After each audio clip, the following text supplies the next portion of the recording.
자, 목요일 강의 시작하겠습니다. 안녕하세요. 자, 오늘부터 16회 동안 민사소송법을 봅니다. 자, 진도표를 잠깐 같이 볼까요? 진도표.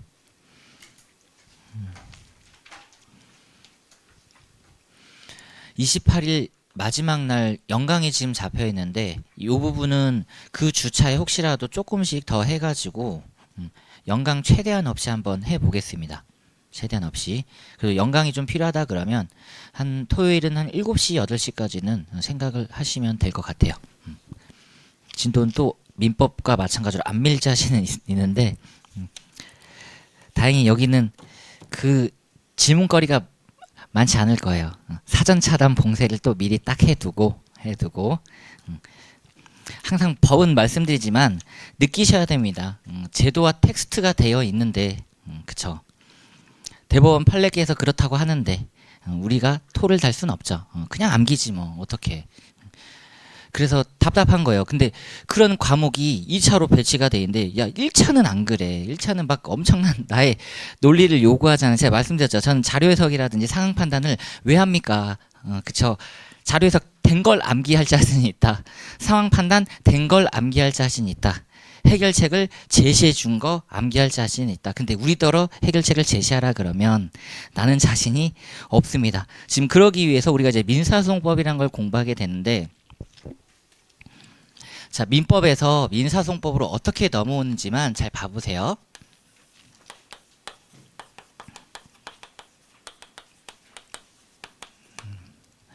민법에 있는 내용들이 이제 민사소송법에서 좀 구현이 좀 잘 되셔야 될 것 같아요. 그래서 민사소송법 하는 와중에 자, 지금부터 이제 머릿속에 각인입니다. 각인. 내가 혹시라도 매일 자는 시간이 12시다. 12시다. 그냥 가령 예시예요. 몇 시쯤 주무세요? 몇 시쯤? 우리 조교는 몇 시쯤 잘까? 12시? 12시에 보세요. 이게 이제 기본 스탠다드거든요. 기본 스탠다드. 그리고 이제 아침에 또 강의가 있을 수 있고 영강이니까 그치 항상 나는 7시간 정도는 자야 된단 말이다. 라고 한다 그러면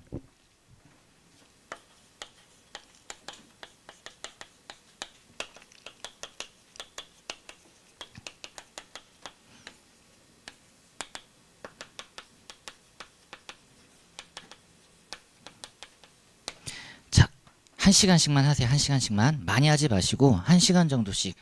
그리고 머리가 아프잖아. 그러니까 중현이와 강의를 들었을 때처럼 공부하면 아 끝난 거야. 그렇게 하지 마시라는 거야. 그냥 진짜 읽으시라고요. 읽기, 보기. 이해하라고 안 했잖아. 그쵸? 이해하라고 안 했잖아. 암기하라고도 안 했잖아. 근데 왜 자꾸 이해하려고 하고 암기하려고 하지? 그냥 보시라고요. 그냥 만화책 보듯 넘기란 말이야. 소설책 보듯 재미는 없지만 넘겨요. 만화책 보듯 넘기시란 말이야. 써져 있는 건 글씨고 나는 그걸 그대로 읽을 뿐. 이해고 보고는 다 의미가 없습니다. 일단 많이 봐두시는 게 진짜 좋아요. 회독수. 제가 농담이 아니라 왜 이런 예시를 드냐면 자기 이름 암기합니까? 그럼 질문 바꿔. 왜 암기라고 안 하지? 저 지금 말 더듬잖아요. 한 번도 생각해 본 적이 없죠. 너무 당연하니까. 왜 그럴까요? 너무 많이 들었어. 내가 너무 많이 얘기했어. 지금까지 내 이름 몇 번이나 얘기해 봤을 것 같아요? 셀 수가 없을걸? 아마 1000만 단위 넘어갔을 수도 있어요. 저는 최근에, 그러니까 저는 이제 대학 이후로는 제 이름 불려본 적이 없어요. 사회생활 나와서는. 선생님 아니면 교수님 아니면 강사님 아니면은 와이프한테는 오빠, 가족들한테는 그치 이름 불려본 적이 없다니까 막둥아. 애초에 그러니까 하루에도 수없이 제 이름을 얘기하고 갑니다. 중현아 얘기하고 안 그러면 잊어버릴 수 있으니까. 근데 마찬가지죠. 암기했다고 안 해. 그럼 내 이름은 그렇다 치고 그럼 또 딴 거 해볼까? 아버지 이름이랑 어머니 이름 암기했다고 하나? 그쵸? 왜 암기했다고 안 할까요? 그거는 그냥 느낀 거지. 그냥 느끼시란 말이에요. 그러려면 회독수가 진짜 많이 필요합니다. 많이 읽다 보면은 자연스럽게 읽히고 그리고 이해가 됩니다. 그러니까 역의 학문이란 말이지.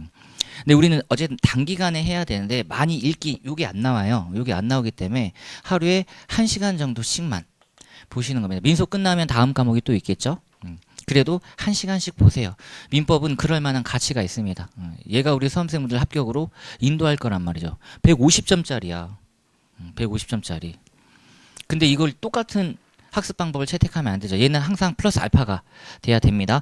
그랬을 경우에 민법 복습을 하는데 어떻게 하는 게 좋을까? 절대 필수 읽기인데 저는 이것만 읽을 것 같은데요. 별표 2개짜리만 그냥 읽고 넘어갈 것 같은데 쟁점 단위로 또 읽으려고 하면은 골치 아프다. 아, 관습법인데 이게 또 민법 총칙 뭔데 자기가 스스로 막 뭔가 또 생각하고 만들어내. 그려내려고 하죠. 안 돼요. 우리 수험생분들 아직 그리기 능력이 없어. 지금 힘 백지 도화지예요. 거기에 제가 그려드린 대로 그대로 출품하는 거야. 그리고 교수님들이 봤을 때 괜찮네. 합격. 이렇게 되는 겁니다. 그리기 능력은 조금 더 쌓아야 된단 말이지. 어떤 문제를 봐도 이게 대략 뭐네? 조문을 딱 찾을 수 있는 것. 이게 돼야 사례라는 걸 봅니다. 사례라는 걸. 지금 사례도 저랑 기본서를 보고 바로 봤기 때문에 풀리는 거예요. 익숙하니까 아니면은 지금 막 공부한 거니까. 그럼 이게 시험장까지 유지가 되려면 마찬가지로 또 회독수가 올라가서 아, 사례를 봤더니 급할래구나 라는 느낌만 딱 찾으시면 되죠. 근데 또 욕심이 과해져. 읽다가 나도 모르게 멈칫 안 됩니다. 그러지 말고 넘어가는 거야. 넘어가는 거. 필셋도 마찬가지란 말이에요. 막 켰는데 그거 붙잡고 있으면 어떡해요. 저한테 100시간을 줘도 저는 못 푼다니까요. 이틀을 줘도 그 문제는 나한테 안 풀리는 거야. 그럼 넘어가는 거지. 이해와는 조금 거리가 머니까 이해는 다운. 이해가 아닙니다. 사실 법학이 이해 학문인 건 맞는데 우리는 수험을 하잖아요. 수험을 하기 때문에 암기의 학문이란 말이죠. 그러면 둘 중에 하나지. 나는 암기 능력이 끝판왕이다. 한번 보면 그냥 바로 암기되는 슈퍼 능력을 가졌다. 그럼 여기 자리에 안 계시면 되죠. 여기 자리에 없지. 그러면 이걸로 회독수를 올려서 암기를 키우시는 겁니다. 생각은 나야 돼. 근데 그게 정확하게 어떤 건지 이해는 못하겠지만 그거인 것 같아. 우리가 내비게이션을 틀잖아요. 길을 갔는데 여기였던 것 같아. 그 느낌만 가지시면 된단 말이에요. 그럼 또 왜 그 느낌을 갖게 되지? 자주 갔으니까. 여기 또 어떻게 오셨어요? 나도 모르게 똑같은 길로 가죠.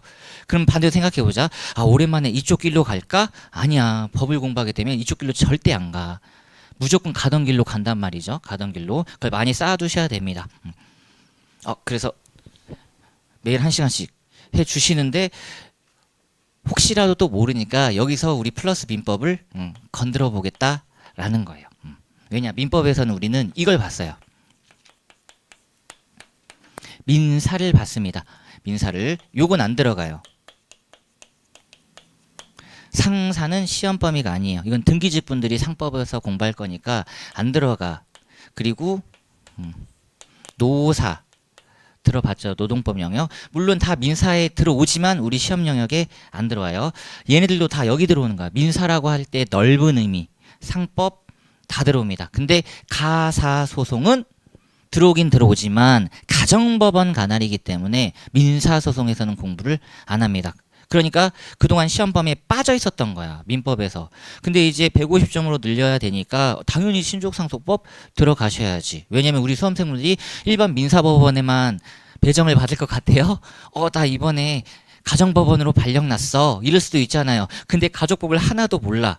아이, 모를 수 있지. 모를 수 있지. 그래도 너는 아빠요, 너는 엄마요, 니네 둘은 이혼한단다. 요 정도는 알잖아요. 그 정도의 지식만 필요하다라는 거지.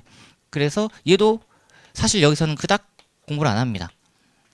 다 합쳐진 거예요. 결국은 민사 분쟁이라고 했을 때 바로 탈락되죠. 얘로 끝났습니다. 얘로 끝났단 말이지. 그러면 여기서 뭐가 나오는 거예요? 채권관계, 물권관계를 우리는 법률관계라고 해가지고 요게 뭐라 그랬어? 법률 요건이라 그랬지. 맞네. 그럼 이 법률 요건을 통해서 우리는 뭐를 뽑아내는 거예요? 법률 효과를 뽑아내지. 법률 효과가 뭔데요? 보호받고 구속받는 애들을 뭐라고 해? 보호받는 애들을 권리자라고 하고 구속받는 애들을 의무자라고 하지. 권리 의무가 나오죠. 채권에서 채권이 나오고 물건에서 물건이 나오는데 다 봤네. 채권. 채권 뭐가 있어요? 채권은 그냥 두 개 생각하면 되죠. 금전 채권, 비금전 채권. 끝. 물건은 이렇게 되는 거지. 물건 법정주의 생각하는데 고민도 하지 마시고 소유권으로 끝장났다고요. 소유권 분쟁 소송이 나오는 거예요. 소유권자랑 누구랑 점유자, 회복자 분쟁이 여기서 그대로 나오지. 그대로. 그럼 이제 보세요. 얘를 행사의 자유잖아. 행사의 자유인데 행사를 하는데 상대방이 어라? 큰일 났네. 우리가 가지고 있는 얘네들의 주된 파워, 힘이라고 하잖아요. 힘. 힘. 청구력 그런 건 됐어. 급부보위력 그런 건 됐어. 이제 우리가 공부하려고 하는 건 얘입니다. 그쵸. 우리 채권의 효력 파트에서 봤죠. 권리가 갖는 파워, 강제력이란 말이죠. 강제력. 이제 이 친구의 머리끄댕이를 잡고 어디까지 가겠다라는 거야? 재판장 앞까지 가겠다라는 거지.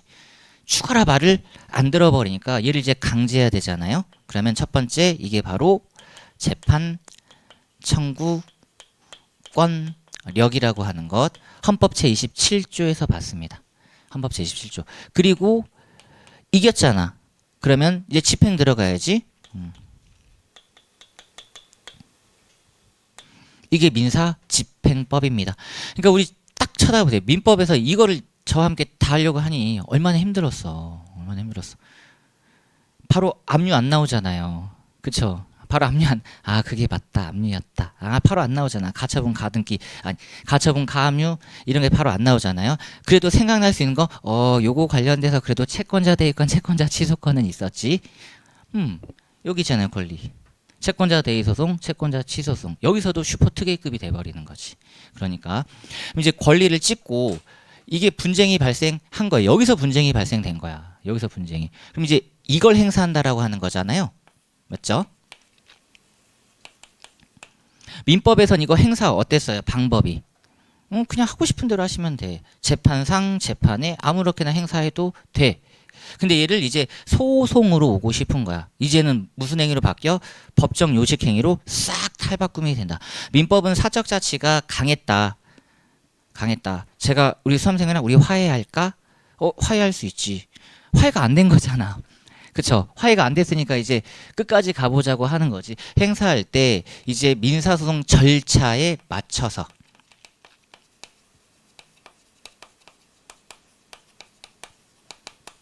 우리는 진행을 해야 됩니다. 다짜고짜 중연히 민소법 강의 들을래요 했더니 우리 밑에 있는 담당자분이 막 이러잖아. 그러시면 안 돼요. 뭐부터 하래? 빨리 인터넷 가서 신청부터 하시래. 그치, 신청해. 맞네, 신청해야 돼. 왜냐면 거기에 뭐가 있어? 양식이 있으니까. 그래도 요즘은 인터넷으로 신청하나요? 저 때는 썼어요. 항상 저는 무조건 아날로그야. 무조건 수기식이야. 종이 하나 주세요 하면은 쓰고 여기. 근데 지금 어쨌든 수기식도 있는데 요즘 뭐 전자 소송도 있고 그래서 소장이란 걸 제출하게 됩니다. 여기부터 모든 게 시작인 거예요. 근데 소장을 그러면 어디다 제출해? 어디다가? 그렇죠. 법원에 제출해죠. 그래서 한 분이 이제 더 등장하기 시작한 거야. 그동안은 너와 나의 싸움이었는데 이제 안 돼.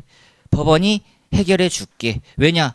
우리끼리 해결을 못 봤거든. 우리 둘이 해결을 못 봤으니까 법원이라고 하는 제3의 기관이 딱 투입이 돼서 법원에 제출하니까 우리 민법에서 공부했던 거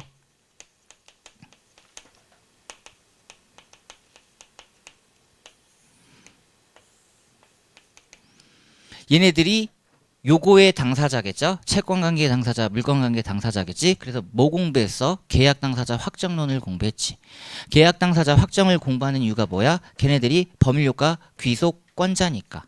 법률효과 귀속권자 맞죠? 법률효과 귀속권자인데 누가 간절히 원해. 원고라고 하죠. 그리고 당하는 애들 피고라고 하죠. 그래서 3주체가 형성되는 게 바로 소송입니다. 그럼 이제 우리 민법에서는 얘네들만 열심히 봤잖아. 근데 민사법에서는 이제 누구 한 명을 더 봐야 돼? 맞아. 힘든 이유예요. 얘를 봐야 되는 거지. 얘를. 그러니까 절차 제도라고 하는 게 딱 정해져 있어. 투트랙으로 움직여야 돼요. 원래 민법에서는 그냥 계약 당사자의 권리 의무 중심으로 찾아봐 이랬는데 여기는 이제 그걸 뛰어넘어야 돼. 어떤 개념이냐면 얘가 필요한 절차 제도, 얘가 필요한 절차 제도가 각각 있단 말이야. 상호 유기적으로 움직인단 말이야. 그럼 출제자 입장에서는 아, 올해는 2번을 물어볼까? 이럴 수 있고 아니다. 1번도 물어보자. 아니다. 두 개 다 내야지. 두 개 다 내야 될 거 아닙니까? 올해 딱 단문 봤더니 이런 게 나왔어. 미리 청구할 필요성 장래행위소가 나왔단 말이죠. 야, 그럼 미리 청구할 필요성은 얘네들이 다 걸린 거지 뭐. 제가 먼저 물어보는 거예요. 너 내일도 나올 거야? 이렇게 물어보는 거지. 내일은 내일 돼봐야 아는 거 아닙니까? 근데 내일 나올 거야라고 소송을 제기해버렸어. 그럼 법원 입장에서는 야, 얘 왜가 전에 안 나온 적 있어? 안 나온 적 있는데요? 그래 알았다. 미리 청구할 필요성 있겠네. 이렇게 판단해 주는 거고 변론 제기 의무. 얘네들이 변론이 끝났는데 다시 열어달래요. 오늘 강의가 갑자기 어디냐? 한 5시쯤 끝났어. 그리고 간단 말이야. 생각해 보니까 강의를 너무 못한 거야 중현이가. 빨리 연락하는 거지. 수험생분들아 다시 와라. 강의를 여는 거지. 강의를 여는 겁니다. 우리 수험생은 싫어할 수도 있어. 이미 지금 집에 가고 있는데요. 법원도 마찬가지지. 야, 우리가 뭔가 좀 못했다. 니네 다시 와라. 그럼 chấp 석 안 하면 돼. 그럼 이제 불출석으로 처리되는 거지. 보세요. 불출석 제재 간주가 나오는 거지. 오늘 하루 강의 빠졌는데 중현이가 또 얼마나 즐거운 얘기를 해줬을까 궁금하지만 들을 수가 없단 말이지. 근데 우리는 인강이라는 제도가 있으니까 그거는 괜찮다 해서 이렇게 소송 3주체가 시작해서 이제 소송을 시작할 건데 항상 민사소송법 초반이 어려운 거. 민법 초반도 그렇잖아요. 민사소송법 초반이 어려운 이유는 이런 거 다 차지하고 또 일반 이론. 자, 우리 민사소송에서 어떤 지도 원리가 있을까? 신식을 또 공부해야 돼. 근데 이제 신식까지 들어갈 때는 이 기분 괜찮다 이거예요. 나 다 안단 말이지. 왜냐면 얘도 그렇고 여기에 지도 원리가 신식이었다고 한다 그러면 거시 개념이잖아요. 그러면 여기서도 법원이 지켜야 되고 당사자가 지켜야 되는 당연히 지도 원리인 신의칙이 나오죠. 신의칙이 나오는데 더 큰 개념이 있단 말이에요. 민사소송이라고 하는 완전 공익적 라인이기 때문에 듣도 보도 못한 단어가 빡 나온단 말이에요. 유토피아가 나온단 말이지. 이상하다가 아니라 이상향할 때 그거 말하는 겁니다. 그럼 소송이란 걸 진행할 때 어떤 이상향을 우리는 펼쳐봐야 될까? 우리 1조 한번 볼까요? 법전 1조. 제목이 너무 멋있다. 이상과 신의칙입니다. 이상과 신의칙. 제 1항 읽어볼게요. 법원은 소송 절차가 만내 공정, 밑에 신속, 뒤에 경제. 공정은 공평과 적정입니다. 어때요? 헌법 제27조가 그대로 구현된 거 맞죠? 공정재판 받을 권리, 신속재판 받을 권리. 그대로 구현된 거 맞죠? 그렇구나. 고민하지 마세요. 헌법 제27조가 어디로? 민소 1조로 구현이 된 거지. 공정한 재판 받을 권리, 신속한 재판 받을 권리 등등등이 여기도 당연히 구현됩니다. 아무리 네가 멋진 단어를 써봤자 헌법 아래야. 헌법 아래야 임마. 어디서 헌법. 근데 헌법은 표제가 없잖아요. 27조 보고 표제가 없지. 헌법은. 이게 바로 이상입니다. 그리고 이제 2항 보세요. 당사자와 소송 관계인은 지금 당사자와 소송 관계인 사람 느낌이지만 여기 당사자에는 소송 주체 당연히 법원 끼고 들어가는 겁니다. 법원도 신의성실의 원칙에 따라야 된다라는 거지. 그러니까 여기서도 또 어떤 게 등장할 것 같아요. 그러면 너무 추상적인 거 맞죠? 추상적인 거 맞으니까 또 이게 구체화되어야 해. 너무 추상적이란 말이에요. 그러니까 얘도 마찬가지로 구체화되어야 해. 구체화되어야 해. 그리고 그 구체화된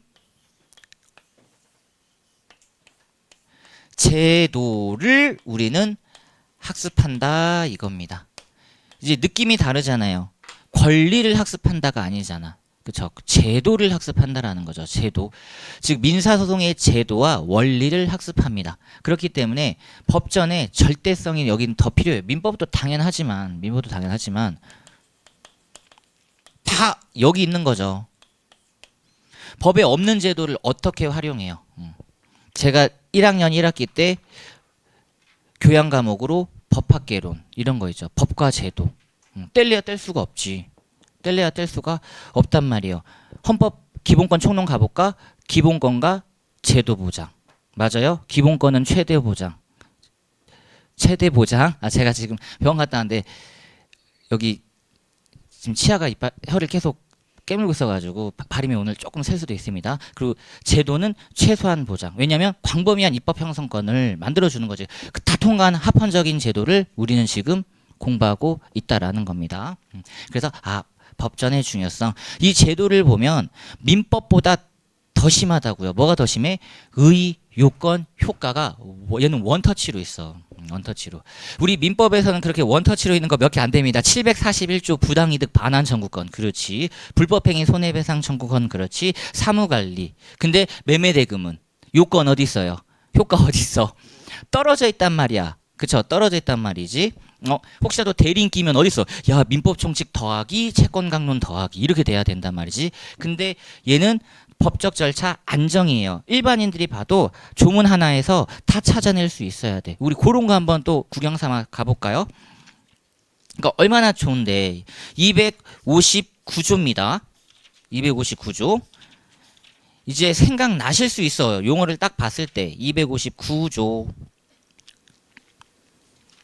259조. 중복된 소재기 금지 안녕. 채권자 대위권, 채권자 취소권에서 얘 다시 공부합니다 라고 했어요. 민사소송법에서. 그쵸? 여기 있단 말이지. 그러면 자, 궁금하다. 채권자 취소권과 채권자 대위권에서 어디가 문제되는 걸까? 법원에 계속되어 있는 사건에 대하여 당사자, 여기 있네. 당사자 끊고 효과 다시 소를 제기하지 못한답니다. 그러니까 우리는 이걸 해결하는 거지. 다시 소를 제기하지 못한다라는 건 문전박대 각하일까? 아니다. 들어와서 콩 하고 한 대 맞는 기각일까? 이제 우리 그런 것만 공부하면 돼요. 그런 것만. 그리고 넘겨보세요. 267조 2항입니다. 일단 1항부터 좀 볼까? 267조 1항.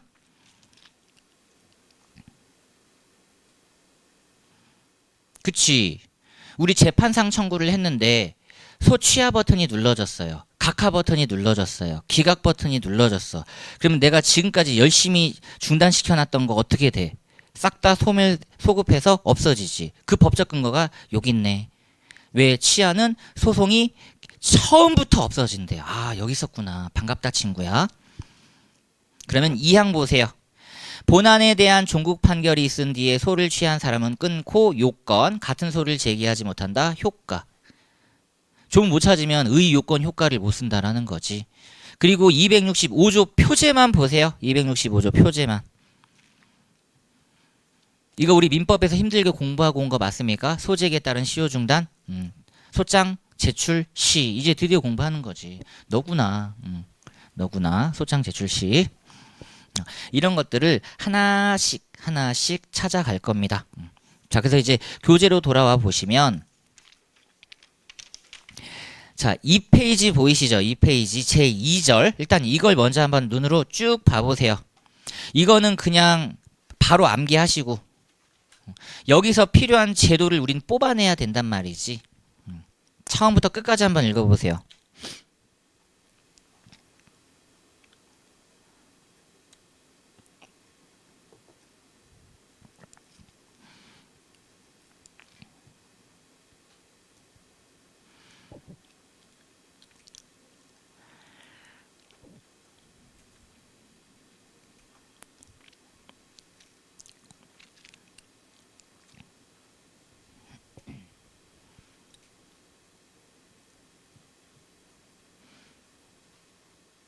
그러니까 큰 덩어리로 나누면요. 위에 네모 박스 3개. 요거 말하는 거예요. 소장 제출, 부본 송달, 답변서 제출. 이게 원피고 말하는 거고. 그리고 밑에 이제 법원께서 변론을 열어주시는 거죠. 변론기일. 형사소송법은 뭐라고 해요? 공판기일이라고 하죠. 공판기일. 그러니까 우리 민법에서는 기일 개념 공부했어? 안 했어? 안 했어요. 어떤 거 공부했어? 기간 했단 말이야. 그러면서 민사소송법은 이제 본격적으로 기일을 공부한다. 기일은 특정된 날짜죠. 기간은요. 언제부터 언제까지였지. 그러니까 공판기일 오늘이야. 오늘 출석 안 하면 큰일 나는 거야. 근데 기간은 일주일이래. 오늘 출석 안 해도 괜찮은 거지. 오늘 신청 안 해도 괜찮은 거지. 우리는 그걸 공부한다. 그리고 밑에 변론 보세요. 변론. 가장 중요한 제도적 장치가 여기 있지. 처분권주의, 변론주의, 성명과 지적. 처분권주의와 변론주의가 우리 민법 사적 자치. 내가 알아서 할게. 근데 성명과 지적 이건 법원 역할입니다. 에이, 가만히 두고 볼 수가 없네. 보세요. 얘가 갑자기 등장한다니까. 아, 내가 알아서 한다니까. 그럴 거면 니네 밖에서 하라고. 소송까지 들어온 마당에 나는 그럼 구경만 하라고. 얘네가 적극 개입하는 거죠. 보세요. 단어 좀 열받죠. 처음 공부할 때 전 좀 기분 안 좋았는데 지적질이라고 해가지고 야 너 그러면 되겠냐 막 이게 손가락으로 지적질하는 것 같은 느낌이란 말이에요. 성명은 뭔가 분석해서 명명백백하게 밝혀주는 거니까 아 우리 수험생분들아 이런 질문은 그닥 중요하지 않으니까 그냥 느껴 이렇게 얘기해 주잖아요. 근데 완전 딴 길로 새고 있어. 이건 어떻게 해? 어떻게든 바른 길로 인도해야 되잖아요. 그게 지적이야. 그게 지적이야. 근데 이렇게 설명이 안 돼 있으니까 우린 또 암기를 해야 되겠지. 암기를 또 해야 되겠지. 자 그리고 나서 밑에 자유심증주의 이게 법원 역할입니다. 건들지 마시라는 거지. 내가 알아서 판단할게. 그 혹시 재판청구 공부할 때 우리 법관이잖아요. 헌법과 법률에 선임된 딸은 이제 법관한테 재판을 받는 거잖아요. 그때 말하는 양심 있잖아요. 양심의 자유에서 양심. 그 법관의 직무상 양심이 여기 들어오는 겁니다. 믿을 수밖에 없죠. 최고 해석 기관인데 우리 그분들보다 법 전문가가 어디 있어요. 그리고 나서 아 판결이란 게 떨어지면 그래도 한 번 더 싸우고 싶지. 왠지 2층까지 올라가고 싶단 말이에요. 그게 항소 2심. 상고 여기가 대법원. 합쳐서 상소심입니다. 상소심. 불복 절차. 상고가 대법원이에요. 대법원. 그러니까 우리 민법은 우리 헌법에서는 최소한 몇 심을 보장하고 있는 거야? 헌법은 2심이야. 2심. 사실심과 법률심이라고 해서 2심. 근데 법원족지법에서 3심까지 늘려준 거예요. 1심, 2심까지 사실심, 3심 대법원이 법률심. 그래서 최대 3심까지는 보장이 된다라고 해서 우리는 3심까지 공부를 합니다. 3번의 기회가 끝났다? 진짜 끝난 거예요. 이거 가지고 진짜 몇십 년 동안 싸우는 거 있잖아요. 막 2001년도에 갑자기 했는데 판례번호 봤더니 2012년이래. 2011년 5월 8일. 근데 뒤에 판례번호를 봤더니 2002다 이렇게 돼 있어. 와 2002년에 시작했는데 대법원까지 오는데 10년 걸린 거네. 그런 거 보면 저는 그냥 딱 날짜 보면서 야 그냥 궁금해서 보는 거야. 사실관계가 보였는지. 우리 선생은 그러지 마세요. 저는 호기심에 보는 거야. 법학은 호기심과는 거리가 멀다. 라고 다시 한번 말씀드리겠습니다. 자 위에 제 1절 보세요. 지금 이러한 잡다한 얘기를 제가 2줄로 그냥 끝내버렸습니다. 읽어볼까요? 민사소송이란 사법상의 권리관계에 관한 분쟁 끊고 우리는 제3분쟁 중심으로 보겠다라는 겁니다. 그렇죠? 채권분쟁, 물권분쟁 이 2가지 중심으로 보겠다라는 거야. 뒤에 개인의 권리와 의무니까 이 권리도 채권 아니면 물권이겠지. 확정보전 실현하기 위한 재판상의 절차를 말하며 사건보호를 목적으로 하고 부수적으로 사법질서가 유지돼서 분쟁 해결해서 절차 보장을 받을 수 있을 것이다. 헌법 제27조가 구현했다고 보시면 됩니다. 그리고 제2절은 계속해서 머릿속에 넣어두세요. 뒤로 가면 이제 요 로직 체계대로 우리는 차근차근 단계적으로 갈 거예요. 계속 제가 강의 시작 첫머리에 계속해서 판서해서 흐름 계속 타게 할 겁니다. 자 그리고 오른쪽에 제 3절 이제 민사소송의 이상과 신의칙. 이제 또 이걸 보기 전에 항상 뭔가 오리엔테이션이 있죠. 법도 오리엔테이션이 있다니까. 그냥 다짜고짜 소장 제출 가면 안 돼? 라고 하고 싶지만 그러지 마시랍니다. 그럼 우리 구경이나 한번 하러 가볼까요? 새끼손가락 끼고 야 소장 제출이 어딨냐 중현아. 진짜 한번 가볼까요? 소장 제출 멀리 있지 않다. 소장 제출 멀리 있지 않아요 라고 했더니 104페이지 있네요. 104페이지 제5절 제5절 여기부터가 이제 민사소송 형식적 이야기예요. 그 전까지가 그러면 소송에 필요한 자료들을 공부하는 거예요. 재료들. 우리 법률행위가 성립하려면 뭐가 필요했어요? 사람이 필요했지, 당사자. 목적이 필요했지, 의사표시가 필요했지. 얘도 똑같은 거야. 소송이 되려면 필요한 요소들이 있어. 그 요소들을 먼저 공부하고 얘네들 이제 써야 돼. 소장에 써야 된단 말이지. 형식으로 전환해야 되는 거죠. 자, 다시 이제 앞으로 다시 가볼게요. 자, 3페이지 가보시면 이제 박스 1번에 제 1조 있습니다. 이상과 신의칙이고 첫 번째 줄 보세요. 적정, 공평. 이걸 지금 조문은 공정이라고 되어 있죠. 공정. 그래서 정 동그라미, 공 동그라미 이렇게 하나씩 하세요. 그 뒤에 신속경제는 조문에 바로 보이니까 신 동그라미, 경 동그라미. 이렇게 4가지 이상입니다.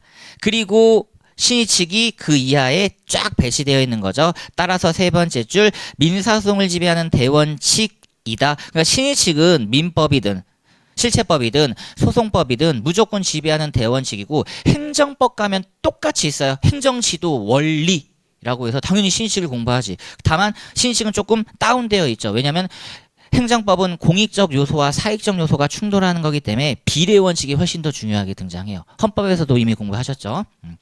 자, 그리고 박스 2번 이제 가봅니다. 사대상 가볍게 보세요. 이게 구현된 제도 이름만 잘 알아둬봐. 자, 적정이라고 하는 것은 첫 번째 법과는 올바르게 정확하네 사실을 확정 형광펜. 요게 바로 사실관계 분석. 이거 이제 누가 하셔야 된다고? 당신들이 하셔야 된다고요. 맞죠? 사실관계를 분석해서 뭘로 전환해야 돼? 그치, 뒤에 법을 바르게 적용 형광펜. 이게 바로 사례형이다. 이게 사례 문제라는 겁니다.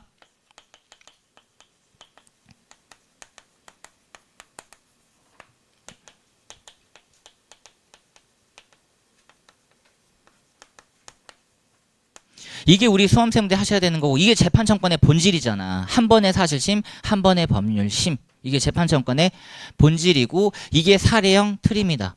그래서 보는 거잖아. 사례집 볼까요? 막 써져 있지. 그걸 다 바꾸잖아. 그랬을 때 또 얘기할까? 왼발에 뭐?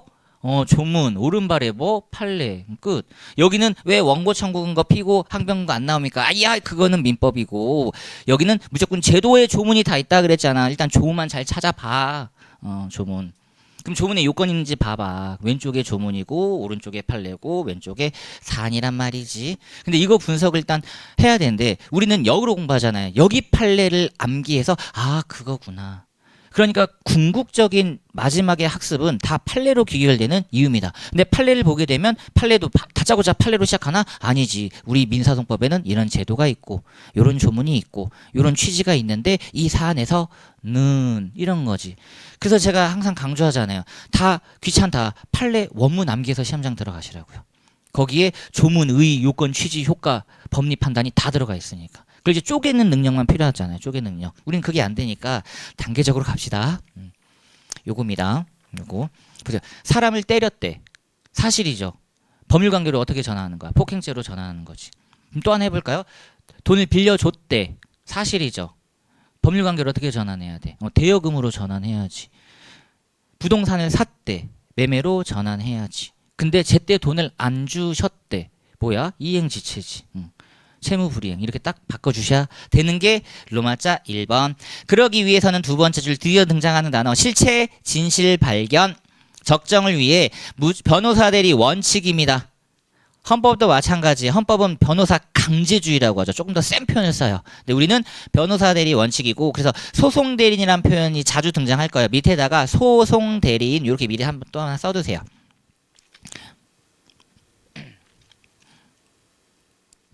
소송 대리인이라는 5글자가 보이면 아하 누구다? 변호사구나 라고 생각하시는 거지. 그리고 뒤에 구술주의, 말로 하자, 직접주의, 법관 직접심리주의, 그리고 로마자 4번 요게 중요하다라는 겁니다. 상명지적. 왜 적정과 일치되는지 아시겠죠? 사실 확정하고 올바르게 법을 적용하려면 분석이 잘 돼야 되잖아. 사실관계 야 용어 정확하지 않습니까? 분석이 잘 돼야 되고 적용이 잘 돼야 되잖아. 근데 우리 수험생님 분석은 잘 하셨어. 돈을 빌려줬대. 근데 갑자기 매매대금을 찔러와. 얘야 그거 아닌 것 같은데 알려줘야지. 아 제가 법조문을 착각했군요. 감사드립니다. 이렇게 돼야 되는 거지. 그게 참 사기잖아요. 그걸 법원은 지적이라고 하는 거지. 지적. 자, 로마자 1번 공평입니다. 첫 번째 줄. 그렇지. 편파됨이 없이 양쪽 당사자의 진술을 경청해서 밑에 기회를 동등하게 부여한다. 많이 들어보셨을 단어 무기대등의 원칙. 많이 들어보셨죠? 너에게도 공격하나 나에게도 공격하나. 형법에서는 가장 중요한 반대신문권이라는 표현으로 학습을 하게 될 거고, 이게 절차 보장이고, 현행법 보면 로마자 1번 그치. 법관의 중립성을 위한 제척 기피 회피제도. 지금 이게 이제 문제 될랑말랑 한단 말이에요. 특히 헌법재판 진행 과정에서 이런 게 많이 있었어요. 그래서 제가 타 영역에서는 올해는 요거 그래도 좀 보자 라고 일단 해놨는데 법원 행시에서는 안 나왔습니다. 이때 당시가 이제 헌법재판이 진행 중이었을 때 어떤 한 분 그 문영배 재판관 기피 막 신청 이런 거 있었잖아요. 이미선 재판관 기피 신청 있었죠. 그게 요거예요. 나는 이분이 중립적이지 않을 것 같은데 기피. 헌법도요? 당연하지. 민사소송법을 헌법이 그대로 준용한다니까. 헌법실제법, 헌법소송법 이렇게 안 나눠요. 헌법은 그냥 헌법이야. 자, 뒤에 소송 절차의 중단 중지 제도. 이건 중요하지. 소송 절차 중단 중지 제도입니다. 우리 수험생분들이 KTX를 타야 되는데 정거장에서 서 안 서? 수지. 아니 기차가 정거장에 쓰잖아요. 그래야지 우리는 이렇게 타잖아. 중단 안 하면 KTX 달려가고 있는데 우리도 같이 달려가서 타야 되나? 말이 안 되죠. 그러면 KTX가 서야 되잖아. 왜 쓰는 거야? 그 정거장에 반드시 쓰도록 되어 있으니까. 그게 이렇게 제도화 되어 있다라는 겁니다. 그리고 로마자 3번 천천히 읽어보세요. 민사소송법은 불안정한 걸 싫어한다고.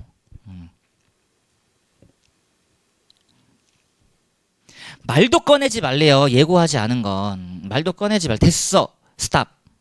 다음에 다시 해. 너 이거 예고되지 않은 거야. 그러니까 당연히 예견 가능성이 열려 있어야 되잖아요. 제가 A를 얘기한다고 했어. 그러고 나서 피고도 원고가 A를 얘기하겠군 해서 A를 같이 준비해 갔는데 갑자기 원고가 오더니 막 B를 얘기해. 안 됩니다. 자, 그리고 로마자 3번 신속입니다. 헌법 제27조 3항에 보장되어 있죠. 소송 촉진이라고 하는 단어 가장 많이 보게 될 거예요. 소송 촉진, 소송 경제. 두 번째 줄 보시면 적시 제출주의 중요한 단어죠. 적시에 제출하래요.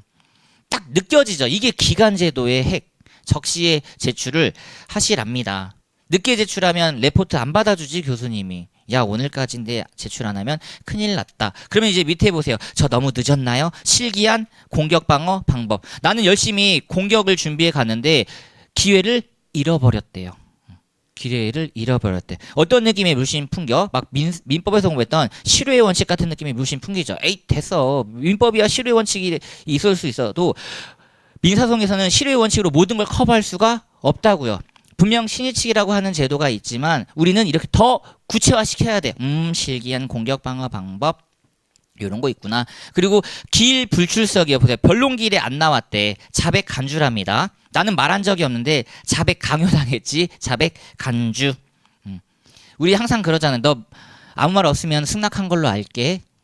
그러니까 안 돼요. 무조건 나가야 돼. 나가서 말해줘야 돼. 이게 바로 자백 간주입니다. 왠지 자백이란 말은 되게 좀 느낌이 세하죠. 내 기준으로는 안 좋은 거야. 안 좋은 거야. 자백을 내가 간주당했다라는 건 나한테 불리한 사실이 다 들어왔다라는 거지. 오빠 오늘 PC방 갔어 안 갔어? 제 묵묵부답입니다. 침묵은 자백한 것으로 알게. 다 이렇게 얘기한단 말이지. 그때 말하는 자백이 요 녀석이에요. 그때 말하는 자백이. 자, 그리고 이제 넘겨보시면 로마자 4번 경제.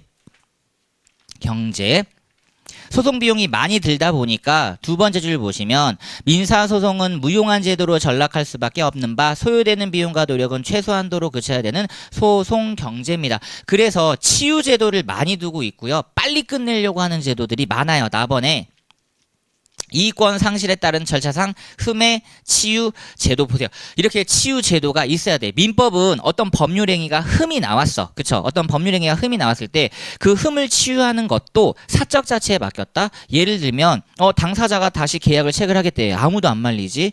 무효행위를 전환하겠대. 아무도 안 말리지. 무효행위를 추인하겠대.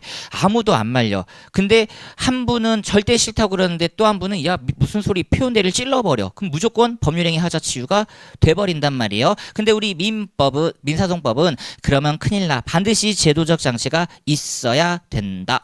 그리고 로마자 2번 답변서 제출 의무인데 답변서를 제출 안 하셨대요. 그러면 싸울 의도가 없다라는 이유로 무변론 판결이란 걸 그냥 딱 들어갑니다. 소송을 빨리 끝내는 거지.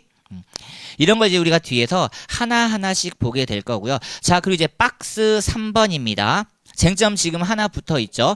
거시쟁점이라고 생각하시면 돼요. 우리 민법처럼 신의칙을 어떻게 활용하느냐는 이제 공부가 좀 더 많이 진행돼야 됩니다. 우리 민법 물건까지 왔을 때 신의칙이 어떤 제도적 장치로 어떤 항변으로 활용됐어요? 최종적인 항변이었지. 그쵸? 신의칙은 계속 잘 알아두셔야 되는 이유가 얘는 기능이 투세트인 거예요. 지금 우리 이제 민소법 들어온 거고 그리고 민법에서 이미 공부를 해뒀단 말이에요. 자, 보자. 어떻게 얘는 지금 작동되는지를 확인해 보겠습니다. 첫 번째 줄, 당사자와 소송관계인은 서로 상대방 신뢰를 헛되이 하지 않도록 신의에 따라 성실하게 소송을 수행한다는 원칙을 말하며, 계약법, 우리 지금 이거 보고 온 거죠. 채권법에서 가장 두드러지게 나타난다 그랬어. 뒤에 모든 법규를 지배한다는 일반 원칙으로서 당연히 어디에도 적용된다. 민사소송에서도 당연히 적용 지배되는 대원칙이고, 자, 적용 범위에서 1번 주관적 범위 한번 읽어보세요. 나 당연하지. 그럼 소송 관련된 모든 사람들이지. 법원뿐만 아니라.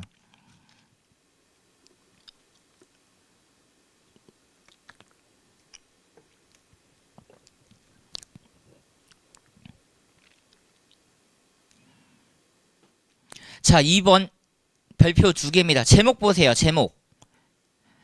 뒤에 보충적 적용 여부에 형광펜 빡 그으시고요.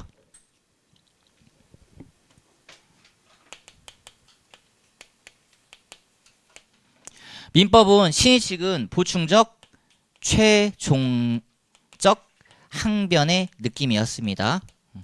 다른 개별 규정이 있으면 그것부터 먼저 해결을 하고 없을 때 그쵸, 사정 변경으로 들어와야 된다 이랬어요.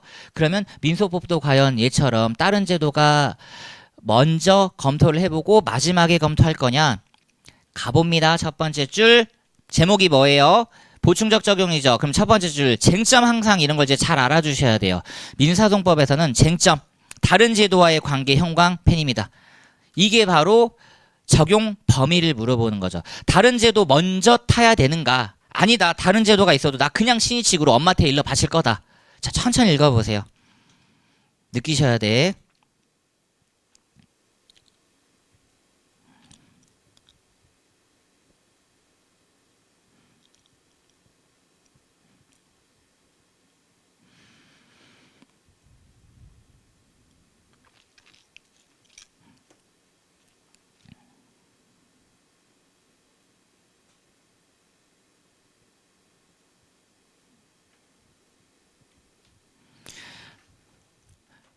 어떤 느낌이에요? 소의 적법 여부.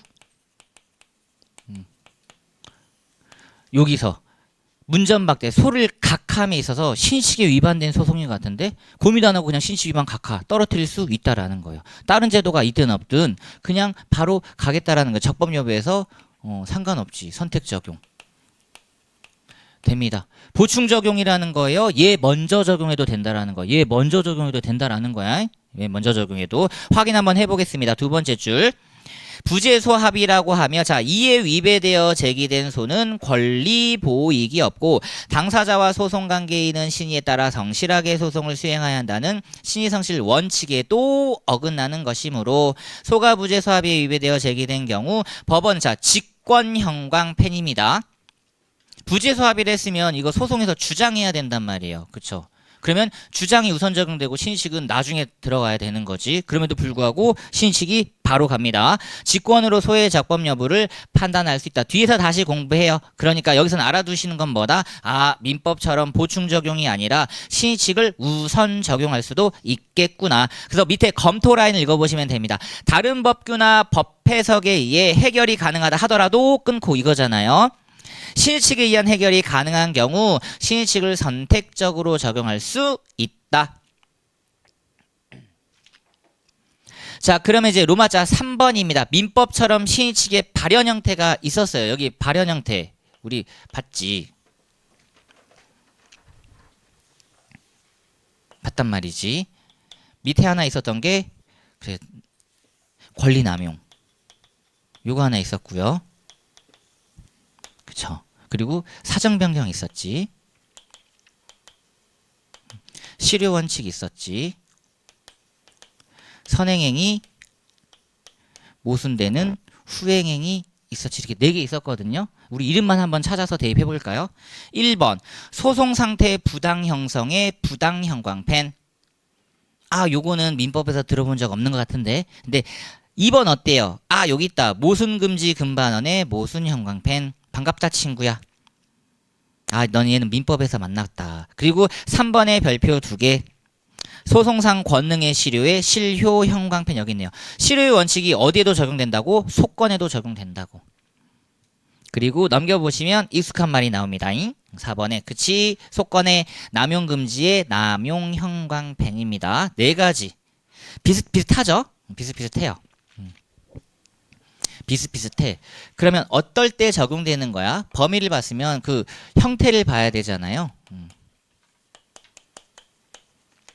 요 4가지입니다. 그러니까 요 4가지 형태를 파악하고 사례로 나왔을 때 아, 요거는 신의칙에도 위반된다 안 된다를 또 검토 같이 해주시면 배점이 올라가는 거예요. 배점이. 자, 차근차근 하나씩 봐볼게요. 1번 소송 상태를 부당하게 형성했대요. 가번 보시면 당사자 한쪽이 잔꾀를 써서 자기에게 유리한 소송 상태나 상대방에게 불리한 상태를 만들어 놓고 이를 이용하는 행위는 신의칙에 위배되므로 허용될 수 없다. 오른쪽에 살포시 하나 써두실까요? 이제 요런 단어가 민법 때 봤거든.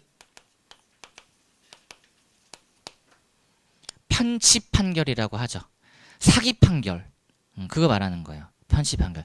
민법 때 얼추 봐서 맞아. 그거 권리남용에 어긋난다 그랬어. 신의식 저기 앞에 제일 마지막 장에 있었어. 라고 하는 거죠. 신의식 제일 마지막 장에 중현이가 이제 돌아와서 별표 2개를 해줬단 말이지. 그래서 이거 가지고는 뭣도 안 된다고요? 채권자 취소권의 피보전 채권도 안 된다고.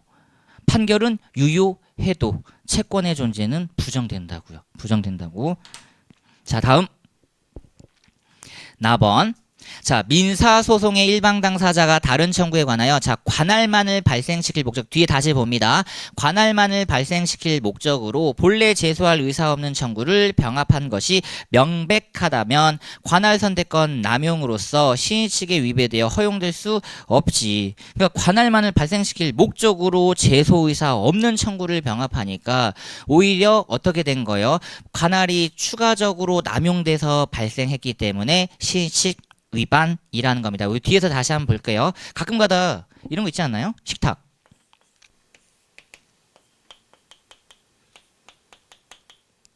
이인석이야. 아, 나는 이인석 싫은데. 붙여. 이인석 하나를 더 붙여. 식당 주인이 와서 물어보죠. 아, 혹시 더 오시나요? 아니요. 그럼 더 시키실 건가요? 아니요.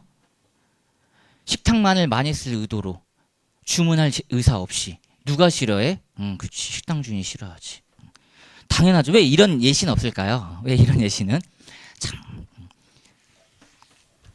그래서 우리는 이런 걸 잘 암기해야 된다. 자, 그러면 2번입니다. 자, 2번. 자, 가번 보시면 한쪽 당사자가 과거에 일정 방향 태도를 취하여 상대방으로 하여금 이를 신뢰하게 만들어 놓고 계속해서 선행행위, 이제 와서 신뢰를 저버리고 종전 태도와 모순되는 거동에서 나오는 경우라면 뒤의 거동은 어떻다? 신식상 허용되지 않는다. 끊고. 그러니까 민법이랑 똑같다고 보시면 돼요. 다만 실체적 진실이 거래 안전보다 강하게 요청되는 가사소송에서는 똑같죠. 선행행위와 모순되는 후행행위에도 허용된다라는 겁니다. 강행법규니까 가사소송 영역은. 자, 그랬을 경우 나번에 이 녀석 보세요. 로마자 1번. 부재소특약 형광펜. 우리가 일상생활에서 가장 많이 들어볼 수 있는 거 소송을 제기하지 않기로 했잖아요. 그죠? 소송을 제기하지 않기로 했잖아. 근데 그거 위반돼서 소를 제기했대. 그러면 이제 내가 할 말이라고는 야, 너 신의칙에 위반되잖아. 우리 안 그러기로 했잖아. 라고 했던 겁니다. 부재소특약 형편을 빡 하시고요.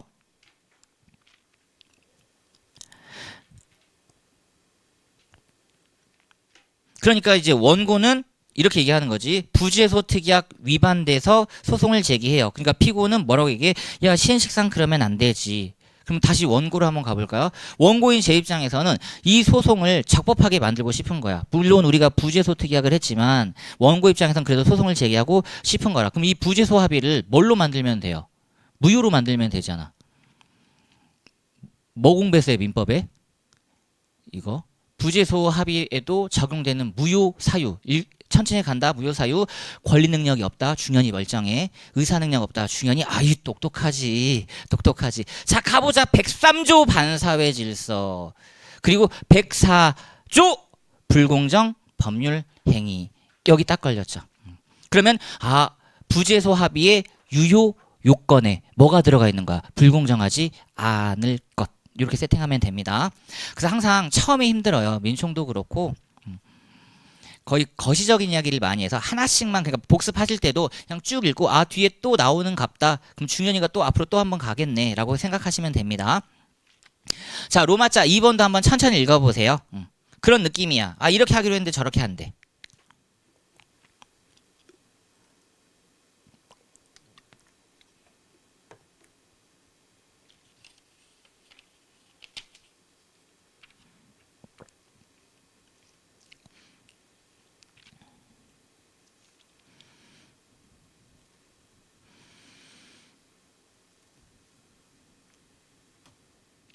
안 된다라는 거죠. 그러니까 이미 소송을 진행해서 열심히 싸웠다면 그걸 부적법하다고 스스로 주장하면 안 되는 거지. 네가 적반하장도 유분수지 요런 얘기입니다. 뒤에서 계속해서 또 요런 느낌 나오니까 걱정하지 마시고. 자, 답은 전후의 소송행위가 일관되지 않는다고 하여 항상 신식 위반되는 것은 아니고 뒤의 소송행위가 진실이고 모순의 정도나 상대방의 불이익 정도가 크지 않을 경우까지 신식을 적용할 수는 없습니다. 그리고 3번 별표 2개예요. 소송상 권능에 보세요. 실효야. 요거는 조금 거시적으로 가보자. 어떤 의미냐면 소권이라고 하는 것, 바꿔 말하면 재판 청구권이라고 하는 것, 얘는 기본권이란 말이에요. 그죠? 기본권. 우리 대한민국 헌법이 입법자들이 기본권을 보장할 때 최대 보장을 원칙으로 삼으면서 이 제도를 두지 않았단 말이에요. 기본권이 없어진다라는 걸 두진 않았어. 그러니까 불행사는 있을 수 있을지언정 기본권 자체가 없어진다라는 제도를 두지 않았습니다. 근데 그걸 민소에서 과연 하위법규인, 헌법보다 하위법규인 민소에서 과연 실효시킬 수 있을 것이냐. 그러니까 요런 논의가 되는 거죠. 요런 논의가. 명문의 규정이 여기도 없단 말이에요. 명문의 규정이 없으니까 또 시의칙으로 일반 규율을 할 수밖에 없다라는 거지. 일반 규율을. 판례는 고민을 좀 많이 했지만 얘도 적용은 된답니다. 적용은 된대요. 소권도 실효될 수 있대. 너무 오랫동안 행사 안 하면 실효될 수 있대. 그러니까 항상 어떤 느낌이에요. 권리 위에 잠자는 자는 보호를 안 하려고 한다니까.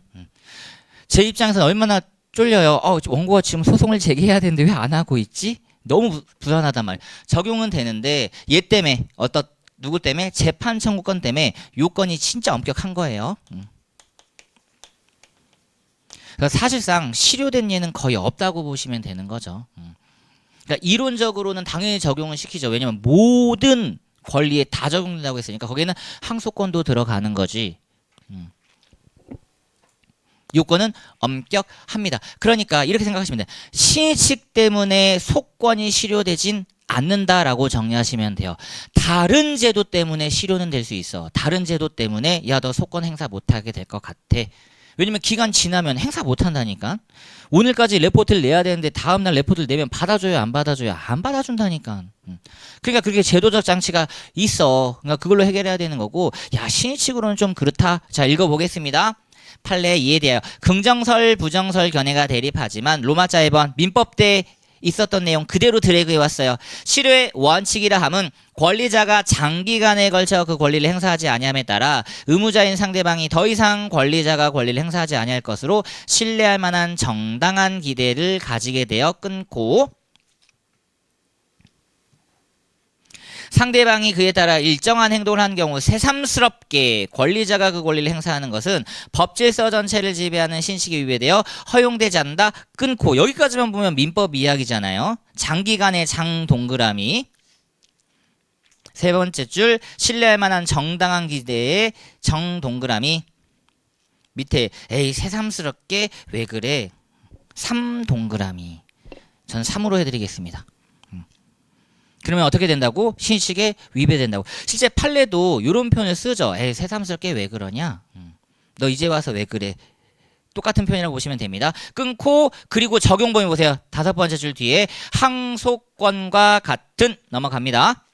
소송법상 권리에 대하여도 이러한 원칙은 적용될 수 있다고 하면서 기간 정함 없는 항소권의 일을 적용했다라는 거예요. 그리고 가로 열고 닫은 부분 피고의 주소를 허위로 기재하여 자백간주 형식으로 승소 판결을 받은 후 4년 후에 피고가 항소를 제기한 사안에서 적용은 되는데 최종 결론 알려드립니다. 요건 불비로 실효는 안 됐어요. 실효는 안 됐습니다. 그래서 검토를 한번 천천히 읽어보세요. 검토를.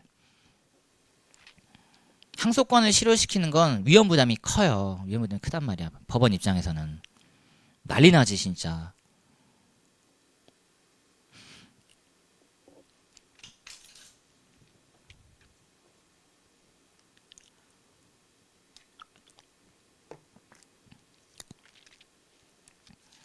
제가 나번에 요 얘기를 해드린 거죠. 재판 청구권이라는 기본권이 침해될 우려가 있다. 소권 자체를 실효시키는 것은 좀 자제하자. 느낌만 알아두시면 됩니다. 그래서 실상 실효된 예도 없고. 자 이제 소권의 남용 가봅니다. 가번에 소송의적 목적의 추구를 위한 소송상의 권능 행사는 소권 남용으로 보호할 가치가 없다. 로마자 1번. 그치. 같은 이유로 계속 되풀이되는 재심 청구. 한 얘기 또 하고 한 얘기 또 하고 한 얘기 또 하고 그러면 한 대 때려줘야죠. 그만해 임마. 자 뒤에 로마자 1번도 마찬가지입니다. 재기피 신청 또는 명백히 이유 없는 기피 신청. 이건 뒤에서 또 보겠죠. 누가 봐도 이유 없는데 딱 어떤 느낌이야. 아 재판을 뭔가 좀 지연시키려고 의도적으로 기피 신청하는 경우가 있어요. 누가 봐도 소권 남용이야. 기피권 남용인 거죠. 그리고 자 로마자 3번은 별표 2개를 지금 미리 해두시고요. 천천히 읽어보세요. 드라마 보면 왜 의사분들이 의료 분쟁할 때 야 빨리 파기해 라고 하는지 아시겠죠? 천천히 읽어봐.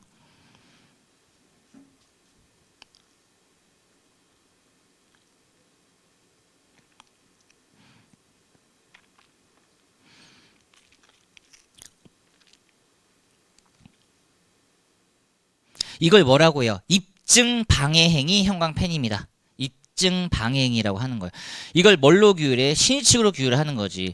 아니 의사쌤이 진료기록부를 멋대로 파기하는 건 이건 신의칙에도 위반이지. 왜냐면 그 우리 환자분들 입장에선 그 진료기록부와 관련돼서 어떻게 제대로 진료가 이루어졌는지 약품 뭐 썼는지 그것만 가지고 확인하고 의사의 과실 유무를 따질 수 있는데 그게 폐기돼 버리면 어떻게 돼요?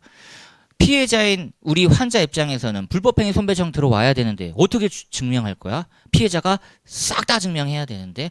그러니까 의료 분쟁은 진짜 소송 기본이 막 5년, 6년, 7년 이래 버린단 말이죠. 제가 한참 강의했을 때 제가 좋아하는 가수분 신해철 씨가 딱 나왔을 때 야 강의했을 때 야 4년 뒤에 대법원 나왔네. 딱 4년 지나서 나왔단 말이죠. 왜냐하면 다 이거예요. 의사분들의 입증 방해 행위입니다. 이건 뒤에서 다시 볼 건데, 그래서 혹시라도 우리 수험생들이 몇 년 전에 뉴스를 봤을 때 막 입법 논의가 있었잖아요. 지금 보니까 다 당선되신 분이 이제 프레스룸에 카메라를 달겠대. 그럼 이제 기사분들이 보이잖아요. 움찔하지. 그치. 움찔해. 저는 움찔 안 하지만 만약에 여기에 카메라가 달려서 우리 수험생분들이 보인다고 치면은 질문 움찔해. 똑같습니다. 이분들한테도 야 증거 확보가 환자들 입장에서는 마취돼서 누워있는데 어떻게 확보할 거야. 맞죠? 눈 뜨고 부릅뜨고 너 내가 수술 잘하는지 지켜보겠어. 못한단 말이죠. 그러니까 카메라를 달겠대. CCTV를. 그러면 나의 실력이 제대로 안 나올 것 같은데. 그 논의가 있었습니다. 그게 다 어디서부터 시작되는 거예요? 여기지. 폐기하는 순간 환자분들은 쉽지 않다. 그걸 두고 입증방해 행위니까 법원이 어떻게 해주겠다라는 거예요. 아 얘가 위조 변조를 했다고? 좋아. 마지막 번째 줄 자유로운 심증. 아까 이게 말씀드렸던 법관의 양심에 따라 의사 측에 불리한 평가를 해보겠다라는 겁니다. 아, 의사가 잘못했구나라고 해주시겠다라는 거예요. 자, 그리고 이제 로마자 4번. 신의 측 위반 효과 직권조사 사항입니다. 자, 그리고 중요한 게 이제 2번이에요. 2번. 자, 양갈로 1번 읽어보세요. 양갈로 1번. 이게 신의 측이 민사소송법에서 특이한 거. 소송이 부적법 각하 나온다고. 소송이 부적법 각하 나온다고. 그리고 두 번째 줄 보세요. 소송행위는 당연히 무효지. 어떤 의미예요? 효력 발생 안 한다라는 거지. 민법에선 이거 우리 이미 봤잖아. 민법은 법률행위로 보면 뭐예요? 법률행위가 저지되는 거잖아. 권리행사가 저지되는 거지. 그러니까 신의 측이 민사소송법에서는 두 가지 기능으로 작동하는 거예요. 소 자체가 부적법할 수 있다. 그리고 변론이라는 걸 하는 것, 소송행위라고 하는 걸 효력 발동을 안 해주겠다. 그리고 그거 양갈로 2번. 자, 천천히 읽어보세요. 민법 때 봤습니다. 신의 측 마지막 페이지에 있던 문장들이에요. 여기가.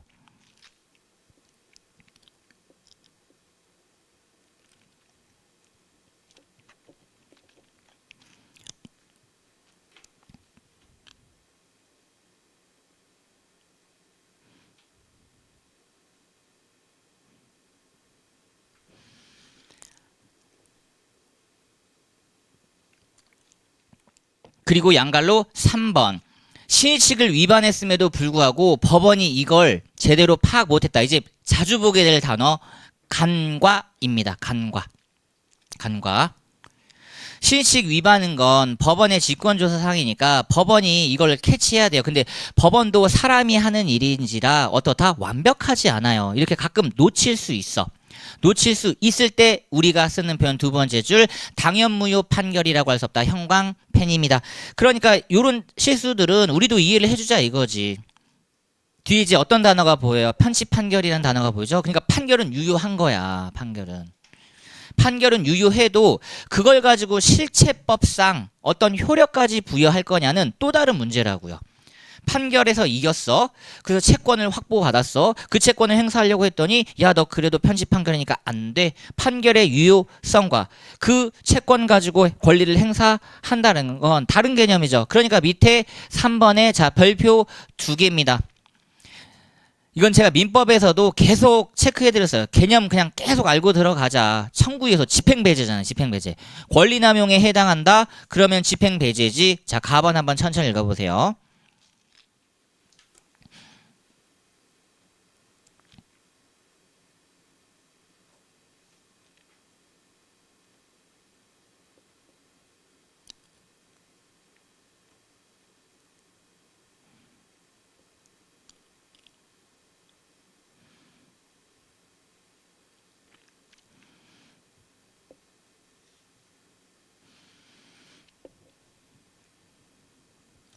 가번. 여기서 이제 정확하게 이 청구 이해소가 뭔지를 확실히 여기서 이제 개념 정리를 하셔야 됩니다. 그래서 민법이 이제 바로 계속 읽히는 거예요. 청구 이해소는 고민할 필요 없습니다. 집행배제 위한 소입니다. 집행을 배제하는 거예요. 소송 자체를 배제하는 게 아니라 승소확정 판결로 떨어졌어. 집행 들어올 때 집행을 막는 겁니다. 집행 저지 수단인 거죠. 그리고 나번 이처럼 확정 판결 내용이 실체적 권리관계에 배치되어 판결에 의한 집행이 권리남용에 해당한다고 위해서는 제가 좋아하는 그 표현이 네 번째 줄에 이제 보입니다. 확정 판결에 의한 집행이 현저히 부당하고 상대방으로 하여금 자 집행 수인하도록 하는 것이 어디에 정의의 반함이 명백 사회생활상 용인할 수 없음. 이러면 권리남용에 해당해서 불법행위도 들어가고 집행도 배제할 수 있고 라고 보시면 돼요. 여기까지 신의칙을 공부했을 때 민법과의 큰 차이점은 사실 없습니다. 큰 차이점은 없는데 요 녀석이 어디로 작동한다고요? 요거요. 그냥 이중적 기능을 하는 거야. 이중적 기능이란 뭐냐면 첫 단추에는 소를 부적법 각하시키는 거고 만약에 이제 보세요. 소가 적법하다고 하면 이때 와서 하는 걸 우리는 본안이라고 하거든요. 여기가 변론인 거예요. 여기서 하는 거는 소송행위라고 하는 겁니다. 결국 여기서 하는 게 바로 이제 민법 요 얘기예요. 민법 권리 주장할 거고 의무자는 항변할 거고 소시항변을 할 거고 그리고 여기서는 이제 기각 요소로 작동한다는 거지. 항변이니까. 맞아요. 항변? 항변이니까. 그렇지. 청구, 저지, 항변. 그러니까 두 가지 요소가 모두 작동되는 구간이다. 신식은 여기서도 얘기할 수 있고 여기서도 얘기할 수 있고. 네 청구 알겠어. 너 근데 신식 위반이야. 청구 저지 기각 나오는 거죠. 너 신식에 위반돼서 각하. 너의 권리 행사는 신식에 위반돼서 기각. 다시 해볼까요? 너의 소송은 신식에 위반돼서 각하. 너의 소송은 일단은 적법한데 너의 권리 행사가 신식에 위반돼서 그렇다면 기각. 이러나 저러나 좋은 제도적 장치다. 자, 그리고 잠깐 쉬었다가 다음 보도록 하겠습니다. 제4절은 간단하게 보고 넘겨보시면 이제 누가 등장해요? 챕터 파트 2에 자, 소송의 주체다. 시험 문제 꼬박꼬박 한 문제씩 나오는 구간이니까 잠깐 쉬겠습니다.